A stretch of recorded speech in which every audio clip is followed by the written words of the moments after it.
À l'ouest de l'Europe, l'Irlande offre une grande variété de paysages sur un espace réduit. Montagnes, côtes, lacs, tourbières et paysages quasi lunaires.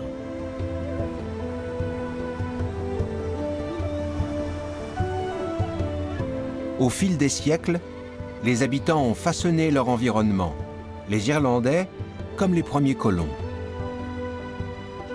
Grâce à la douceur du climat océanique, humains et animaux vivent en harmonie au cœur de la nature. Le sud du pays est un océan de verdure.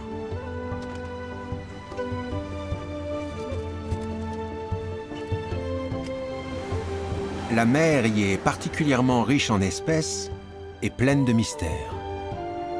À la découverte de l'Irlande et du sud verdoyant.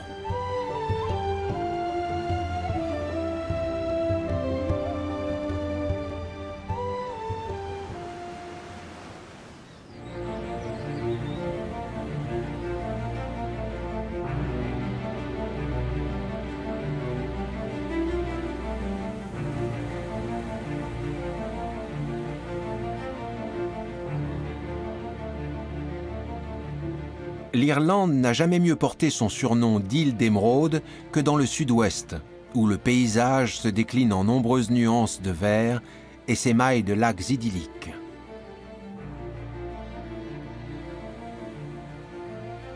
La région est scandée par 3 péninsules qui s'avancent loin dans l'Atlantique, Dingle, Iveragh et Beara. Beara est la plus australe et aussi la plus sauvage.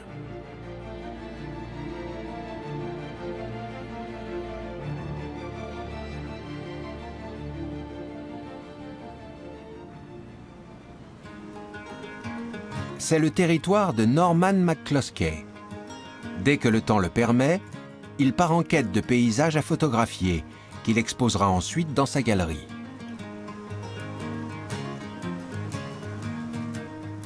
Aujourd'hui, il veut capter le spectacle du littoral. Mais la lumière ne joue pas le jeu.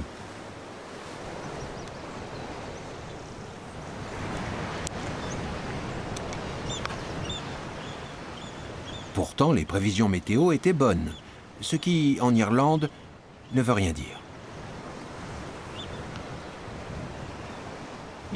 Comme on dit en Irlande, si vous n'aimez pas le temps qu'il fait, attendez 10 minutes, ça va changer. Je peux passer pas mal de temps ici, il faut juste être patient. Je m'assois, je profite de la vue, j'affine la composition. Au bout d'un moment, la lumière finit par changer. Sa patience est récompensée. Une petite trouée de ciel bleu fait toute la différence. Effet de lumière et jeu des nuages sur la côte sud-ouest de l'Irlande. C'est toujours une course contre la montre, car la météo sur les rivages de l'Atlantique est imprévisible. Dunmore Head, à l'extrémité de la péninsule de Dingle, est le cap le plus occidental de l'Irlande continentale. Il présente des contrastes saisissants entre les falaises et l'herbe verte. La mosaïque de vieux murs en pierre atteste de l'histoire brutale du pays. Ces murs rappellent que jusqu'à la grande famine des années 1840, la population était 2 fois plus élevée. Beaucoup de gens ont péri ou émigré.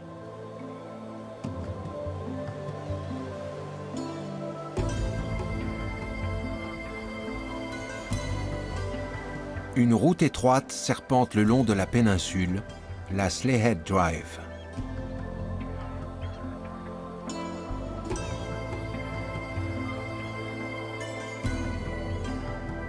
Malgré le mauvais temps récurrent, Dingle est l'une des régions les plus touristiques du sud de l'Irlande. On vient y chercher la solitude. Et on la trouve à 4 km de la côte, sur les îles Blasket.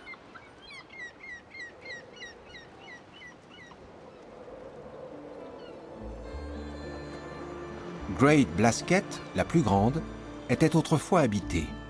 Aujourd'hui, elle n'est desservie que par quelques bateaux d'excursion. Des ruines témoignent de la rusticité de la vie d'antan.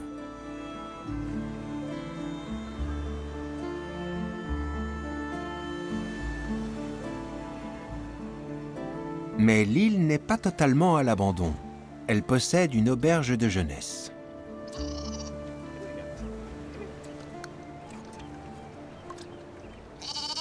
Brock Montgomery, un Canadien, et Claire de Haas, une Néerlandaise, sont arrivés début mai pour la diriger. Ce poste de rêve est à pourvoir chaque saison par tirage au sort.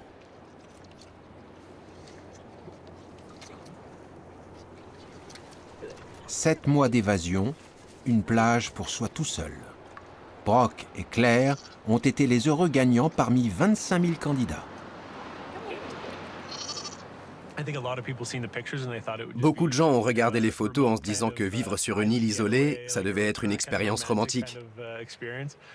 Ça l'est dans un sens. Le fait d'être tous les deux sur une île, d'avoir des grosses tempêtes. Mais ce n'est pas non plus une sinécure.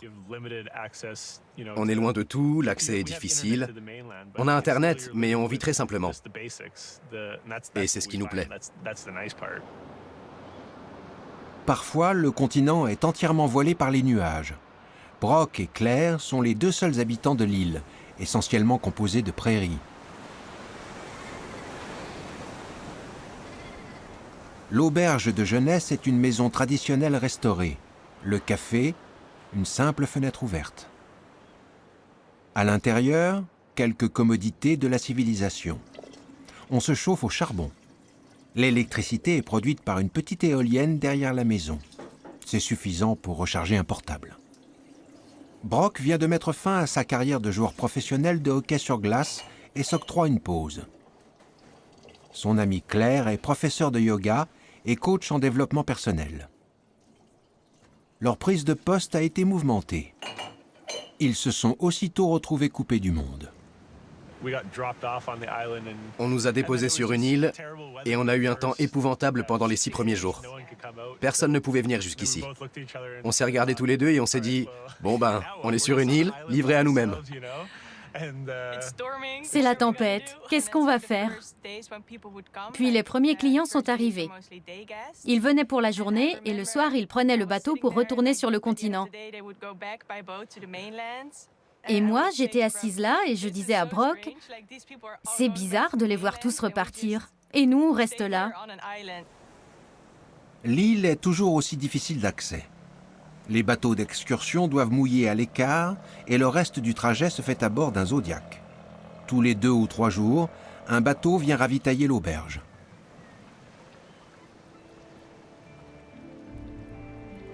On a du mal à imaginer qu'autrefois, plus de 150 habitants vivaient ici toute l'année.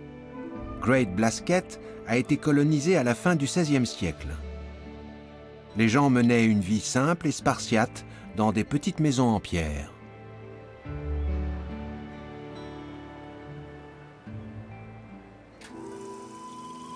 Des images d'archives de 1937 montrent une communauté vivante, tirant sa subsistance de la terre et de la mer. Isolés du continent, les insulaires se sont forgés leur propre culture. Parmi eux, plusieurs poètes et écrivains qui décrivaient le quotidien sur l'île, leur enfance et les conditions de vie locales.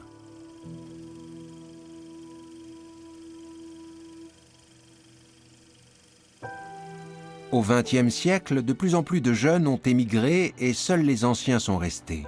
Mais un jour, ils n'ont plus été en mesure de subvenir à leurs besoins et l'île a été définitivement évacuée en 1953. Leurs descendants ont presque tous émigré en Amérique. Sur le continent, un centre d'accueil des visiteurs retrace l'héritage de Great Blasket.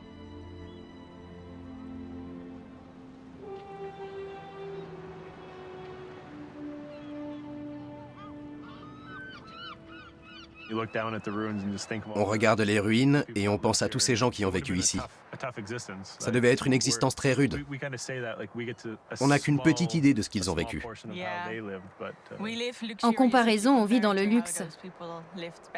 Eux, ils passaient tout l'hiver ici. L'hiver, il n'y a personne. C'est l'obscurité totale. Il fait froid.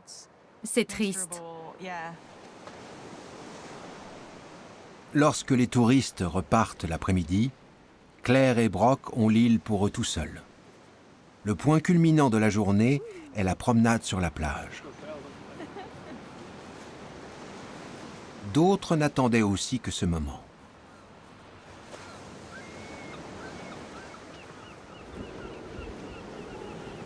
Une colonie de phoques gris.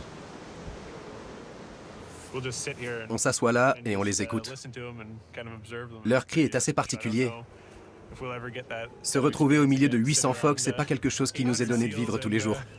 C'est vraiment spécial. Les phoques ne sortent de l'eau qu'une fois tous les visiteurs partis. Avec près de 1000 individus, c'est la plus grande colonie de phoques gris d'Irlande. Ils ont failli être exterminés, victimes de la chasse. Aujourd'hui, les populations se reconstituent lentement.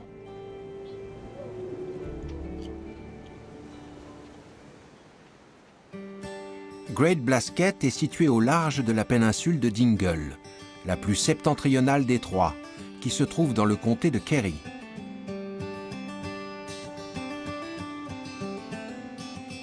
Ici, le vert tendre du paysage côtier contraste avec la minéralité de la chaîne de montagnes.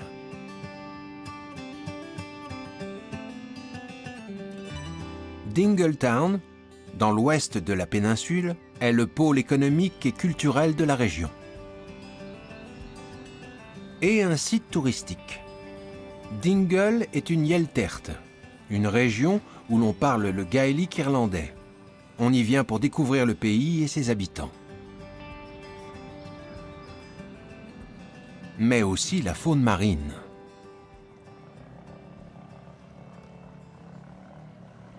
La côte sud-ouest est en effet l'un des rares lieux dans le monde où l'on peut facilement observer des baleines et autres mammifères marins.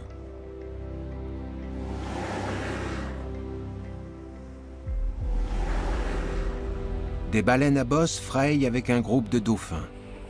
Elles peuvent atteindre 16 mètres de long. Plusieurs espèces de cétacés fréquentent toute l'année les eaux au large des côtes.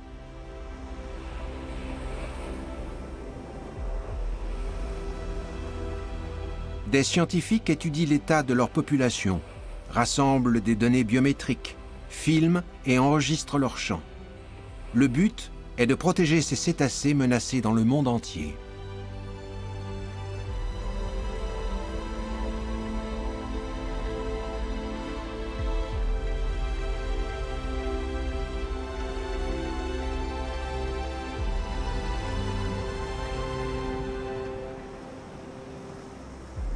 L'été, on peut aussi observer des rorquals, les deuxièmes plus grands animaux du monde avec leurs 27 mètres de long.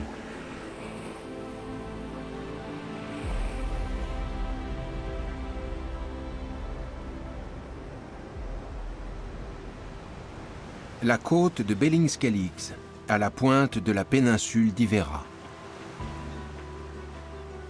Les deux pitons rocheux des îles Skellig abrite un important site de nidification pour les oiseaux.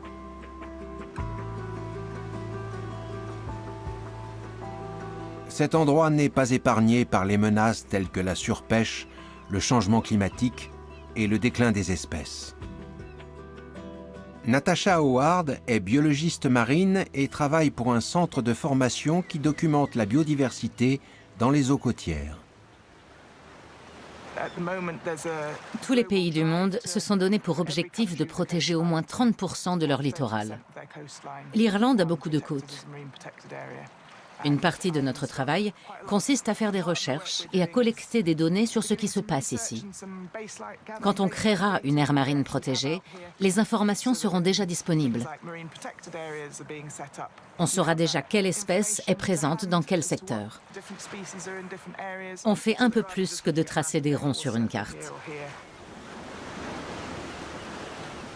Natasha et sa collègue Fiona plongent dans les criques au fond rocheux où la biodiversité est particulièrement élevée.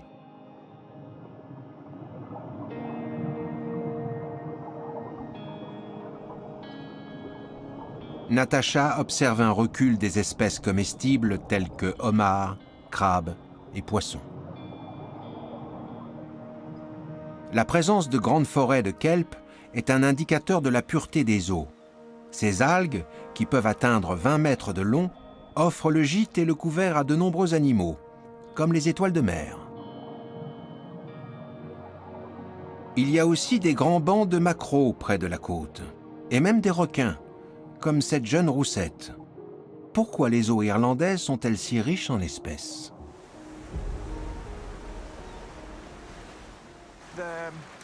Le plateau continental plonge vers les profondeurs juste à côté. Le système d'upwelling fait remonter à la surface des eaux froides chargées de nutriments, ce qui favorise le développement du plancton. Cette nourriture attire des poissons, qui attirent à leur tour baleines, dauphins et requins. Au printemps, un hôte impressionnant fait son apparition, le requin pèlerin. Son nom anglais, Basking Shark, fait allusion au fait qu'il semble prendre des bains de soleil tellement il est proche de la surface.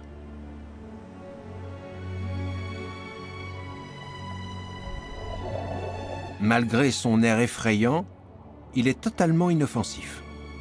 Il se nourrit exclusivement de plancton et de krill. Avec ses 9 mètres de long, c'est le deuxième plus gros poisson après le requin-baleine. On en sait très peu sur son comportement migratoire et son mode de reproduction. Par beau temps, des groupes entiers se rapprochent des côtes. Des chercheurs équipent certains individus d'émetteurs et prélèvent des échantillons de tissu.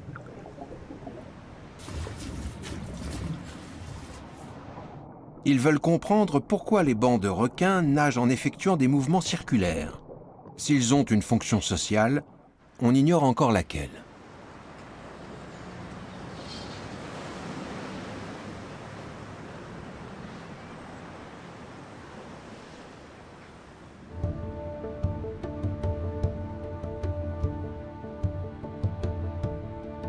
Iverra est la péninsule médiane et la plus connue, grâce notamment à l'anneau du Kerry, une route panoramique qui fait une boucle et offre des points de vue spectaculaires.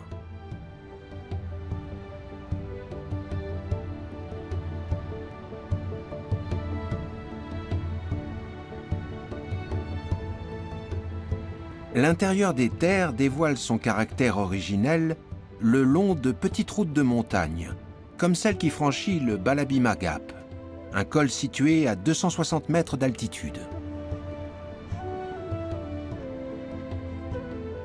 Ce paysage est né du mouvement des glaciers, qui ont creusé les vallées et transporté des débris rocheux.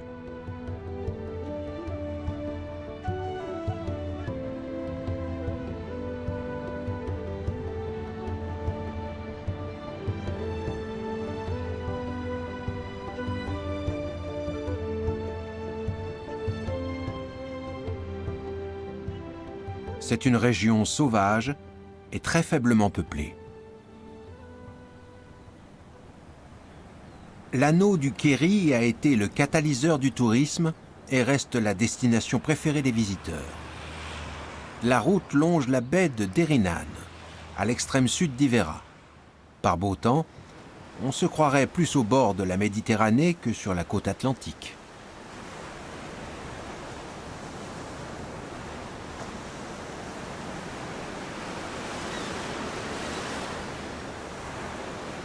Ce climat tempéré est dû au Gulf Stream, qui charrie des eaux chaudes depuis l'équateur. L'hiver, la température de l'eau oscille entre 9 et 11 degrés. L'été, elle monte à 18. Les températures extérieures sont rarement plus élevées. Mais en Irlande, ça suffit pour se baigner. Les vestiges d'une ancienne forêt occupent les baies protégées du vent et des intempéries, et les vallées étroites où règne une sorte de microclimat, à la fois très humide et très doux. Cette combinaison a donné naissance à une curiosité, une forêt tropicale tempérée.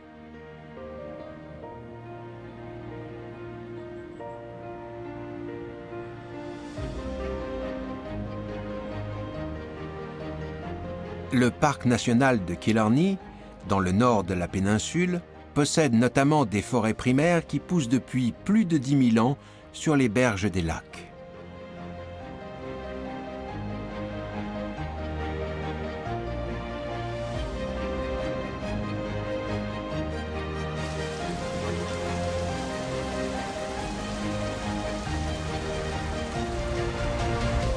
Il en résulte un paysage primitif, un milieu marqué par le climat océanique, comme il en existait dans de nombreux pays d'Europe de l'Ouest, mais dont il ne reste rien aujourd'hui.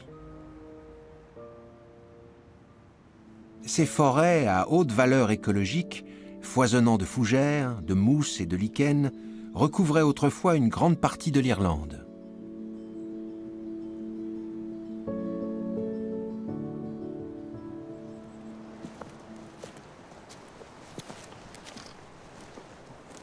Tim Cahalane est garde du parc. Il nous explique que l'Irlande n'a conservé qu'1% de ses forêts primaires.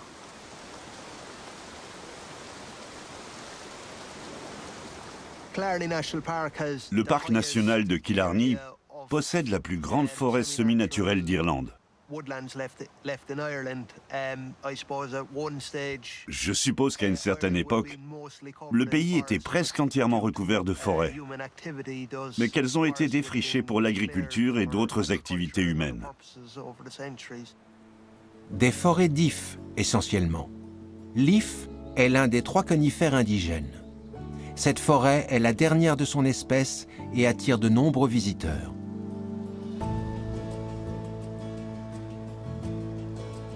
Ces arbres n'ont pas plus de 200 ans. Mais l'analyse géoscientifique des roches a établi que des ifs poussent ici sans interruption depuis 5000 ans.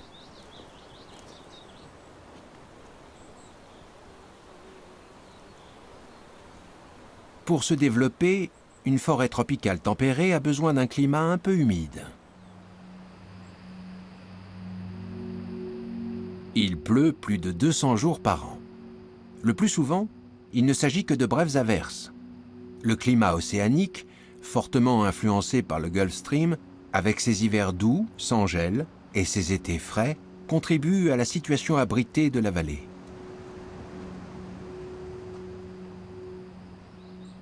La majeure partie des forêts du parc se compose pourtant de chênes.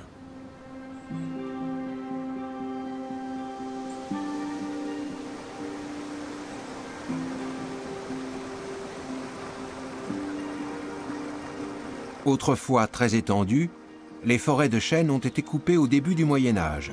Aujourd'hui, l'Irlande a la superficie boisée la plus faible d'Europe.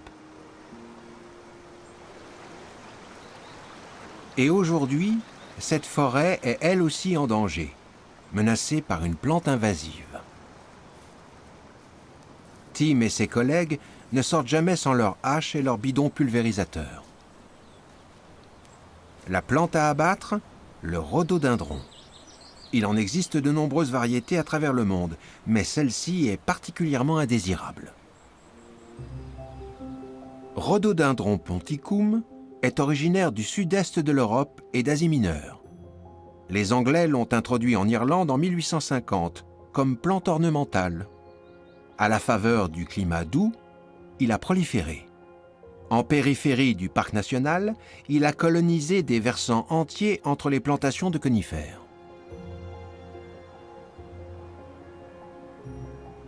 La lutte contre cet envahisseur mobilise des équipes à plein temps.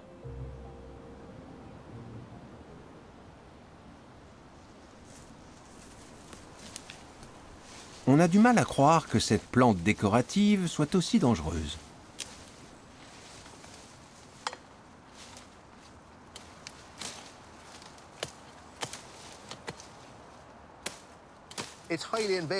C'est une plante très invasive et très agressive, qui supplante la flore indigène. Ses feuilles sont toxiques et les animaux ne les mangent pas. C'est un avantage compétitif sur les plantes locales. Si on le laisse pousser, il forme d'épais massifs qui bloquent l'accès à la lumière pour les autres espèces végétales.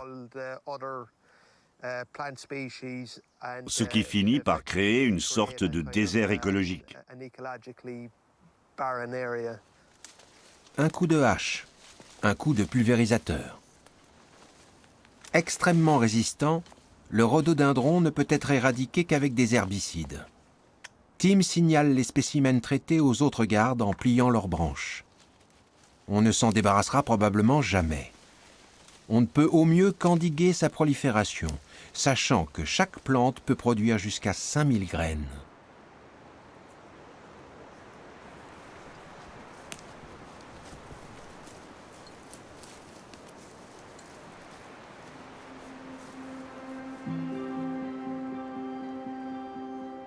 L'écosystème forestier est confronté à d'autres défis. Les animaux sauvages se concentrent dans les zones montagneuses du parc. Comme ils ne sont pas chassés, ils se sont multipliés et mangent les espèces rares de mousses et lichens, mettant en péril la biodiversité.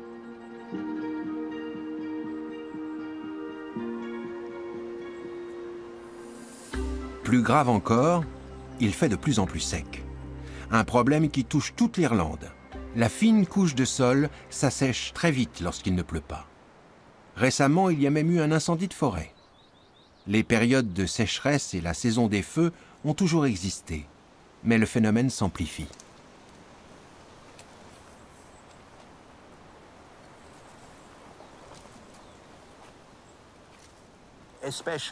Surtout au début du printemps.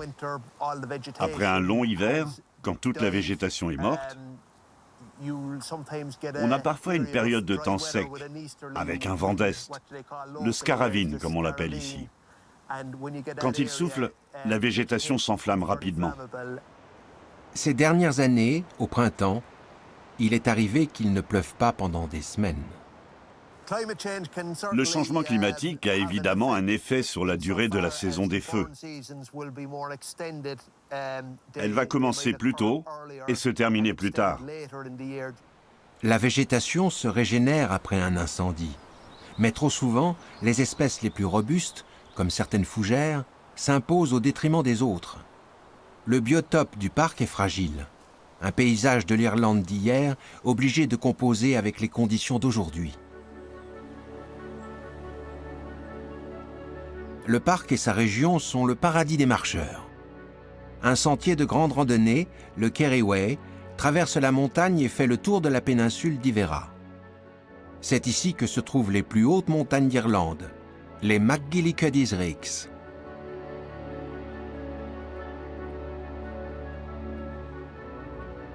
Culminant à 1039 mètres, le Carrauntoohil est le plus grand sommet d'Irlande. Ce n'est pas très élevé, mais ici, les montagnes commencent au niveau de la mer. Leur relief est caractérisé par des plissements de vieux grès rouges.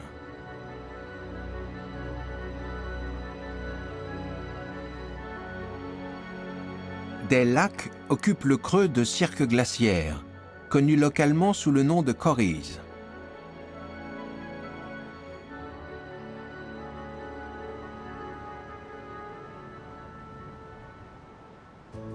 Les plateaux sont pâturés par les moutons depuis la préhistoire. Les ovins ont fait disparaître buissons et arbustes, permettant à l'herbe de pousser partout.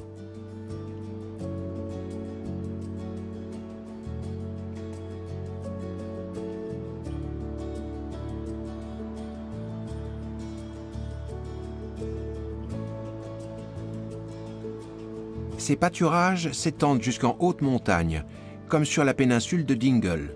Ce sont souvent des propriétés privées.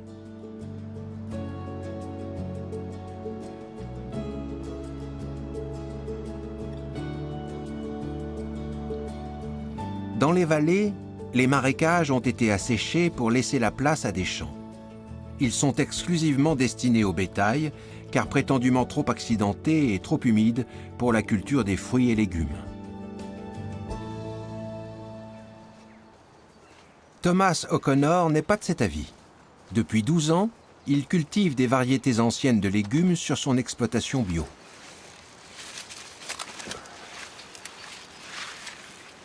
Chaque jour, il vend sa récolte dans son magasin de Tralee, la ville la plus proche.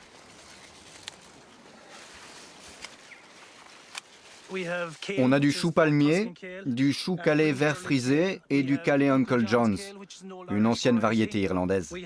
On a pas mal de navets qui étaient cultivés en Irlande entre 1850 et 1950. On s'est procuré des graines et on les fait pousser ici depuis 12 ans. La ferme de Thomas se situe dans une petite vallée au nord de la péninsule de Dingle.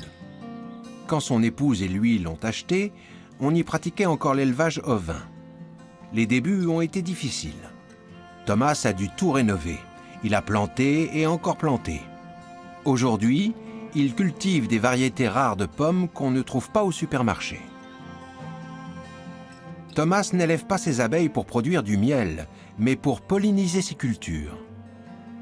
Grâce à la douceur du climat océanique, il peut semer et récolter presque toute l'année. Tout est bio, sans engrais de synthèse. Une façon de valoriser ces terres peu productives.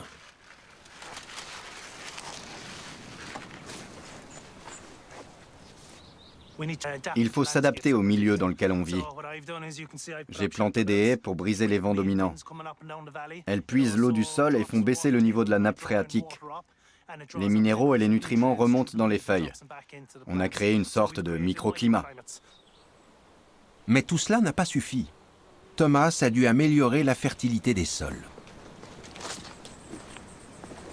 Il l'a fait grâce aux champignons, ou plus précisément, à leur mycélium.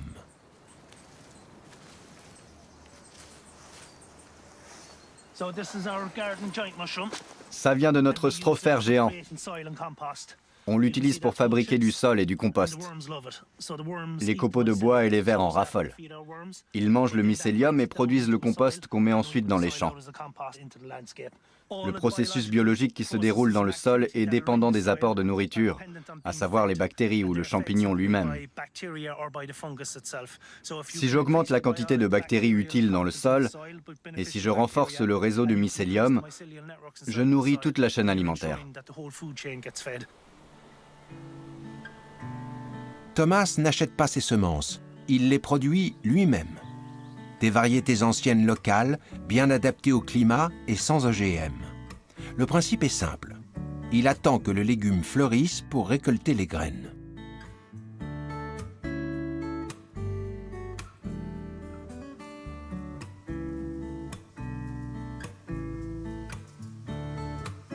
Thomas était propriétaire d'un pub avant de se reconvertir dans l'agriculture bio.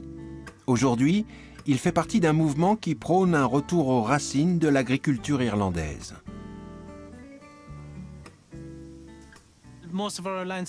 L'agriculture industrielle est devenue le système dominant. Elle est principalement axée sur l'élevage de vaches destinées à l'exportation. Avant, le système alimentaire était beaucoup plus varié.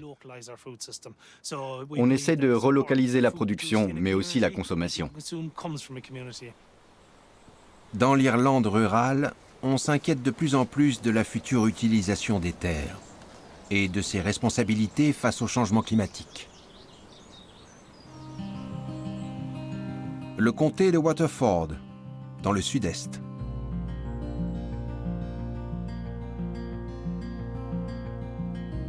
Comme dans d'autres régions, on a reboisé pour réduire l'impact sur le climat. Le gouvernement a pour ambitieux projet de doubler la surface forestière d'ici 2030.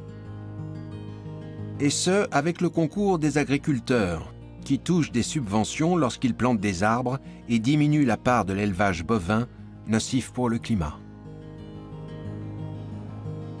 Dans le tourisme aussi, on travaille sur des concepts plus durables. Comme les routes sont étroites et que la circulation ne fait qu'augmenter, faire du vélo a longtemps été dangereux. Aujourd'hui, des pistes cyclables aménagées sur d'anciennes voies ferrées sillonnent le pays. L'objectif est de progressivement toutes les relier entre elles.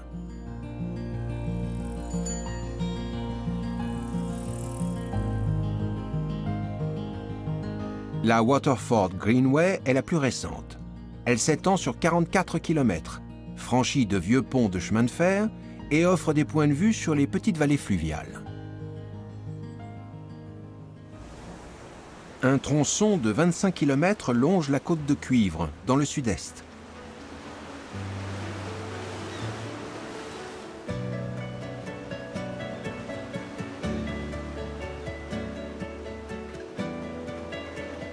Au XIXe siècle, la découverte de gisements de cuivre déclenche un boom économique. Le nombre d'habitants fait un bond. Mais 20 ans plus tard, les mines cessent d'être rentables et la région retombe dans l'oubli.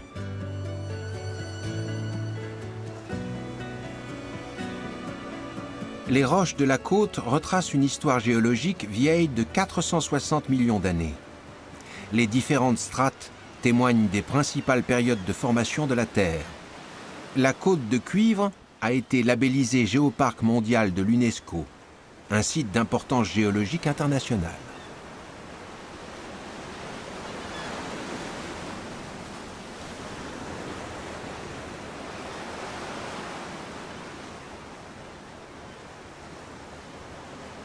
C'est l'un des 3 géoparcs d'Irlande. Il y en a 147 dans le monde. Il ne s'agit pas seulement de préserver les paysages et la nature, mais aussi de promouvoir un tourisme doux en impliquant la population locale.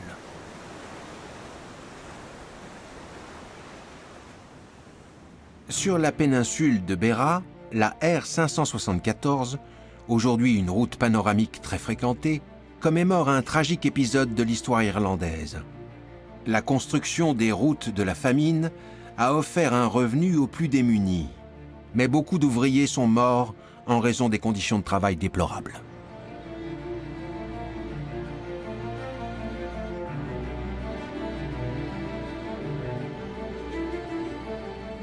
Le Healy Pass, un col dans les montagnes de Caha, marque la frontière entre les comtés de Cork et de Kerry. De l'autre côté des montagnes, la baie protégée de Kenmare. Et juste derrière, le petit bourg du même nom. Situé sur le parcours de l'anneau du Kerry, Kenmare profite de l'afflux de touristes et a même su séduire quelques artistes.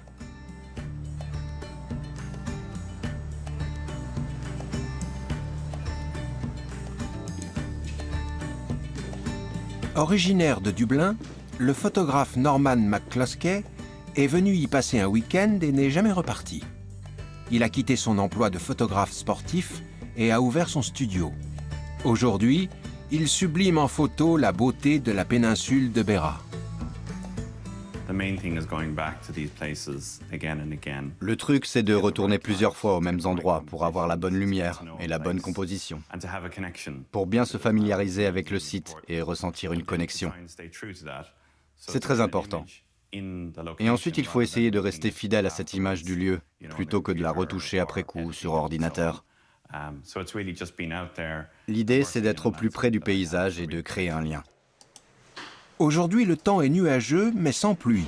Ce sont plutôt de bonnes conditions. Et Norman a besoin de motifs pour son nouvel album.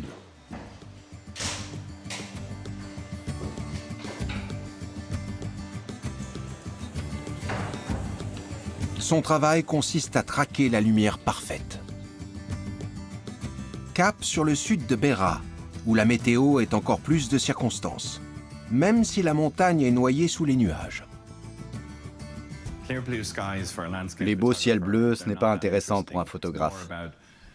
Je cherche à représenter le paysage dans sa véritable nature, sans l'idéaliser. Je veux montrer le paysage irlandais tel qu'il est vraiment et tel qu'il est perçu. C'est là que la météo et la lumière entrent en jeu. Beara est l'endroit idéal. Sur cette péninsule d'une 50aine de kilomètres, il y a peu d'infrastructures, juste une poignée de petits villages. Les routes sont trop étroites pour les bus et les visiteurs y sont moins nombreux que dans le reste du sud-ouest. Mais le tourisme joue un rôle croissant, car c'est la seule activité économique en dehors de l'agriculture et de la pêche.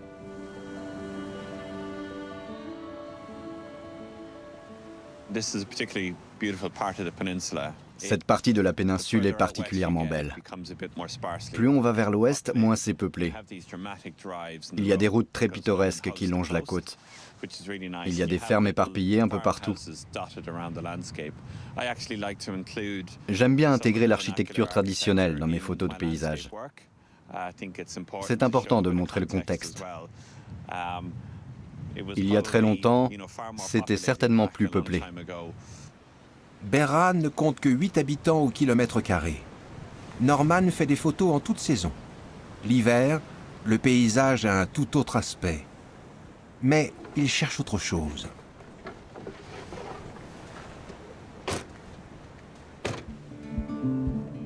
Il se rend à la pointe sud de la péninsule. Selon la légende, Beraa doit son nom à une princesse espagnole qui épousa le roi d'Irlande au début du Moyen Âge. La région est ponctuée de formations rocheuses dans lesquelles les glaciers ont laissé leur empreinte. La baie d'Alehis a elle aussi connu un boom du cuivre.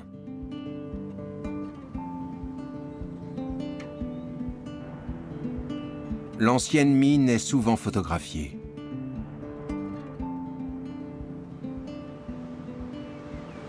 Norman a en tête un endroit bien précis de la côte, Beraa Bowl, ainsi nommé par allusion à sa forme de saladier.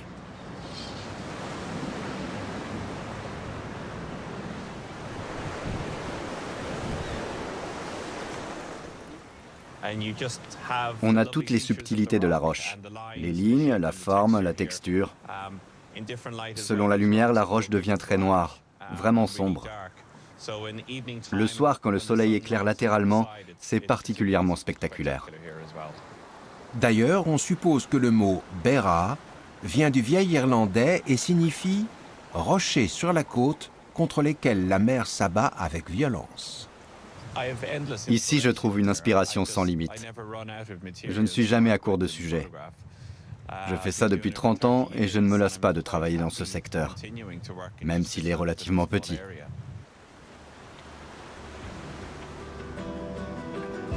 Une péninsule plus loin, à l'extrême sud de l'Irlande, Cookhaven est une zone de navigation de plaisance chargée d'histoire. Autrefois, c'est ici que les navires d'émigrants accostaient pour embarquer les dernières provisions avant le long voyage vers l'Amérique. Ce pays, qui autrefois ne parvenait plus à nourrir ses habitants, offre aujourd'hui des loisirs et des sujets photographiques. Barley Cove est la plus belle plage de la région.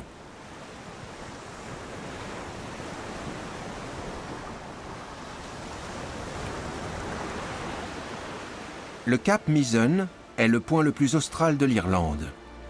Le vieux poste de signalisation est une destination d'excursion. C'était le dernier bout de terre que les émigrants pouvaient apercevoir.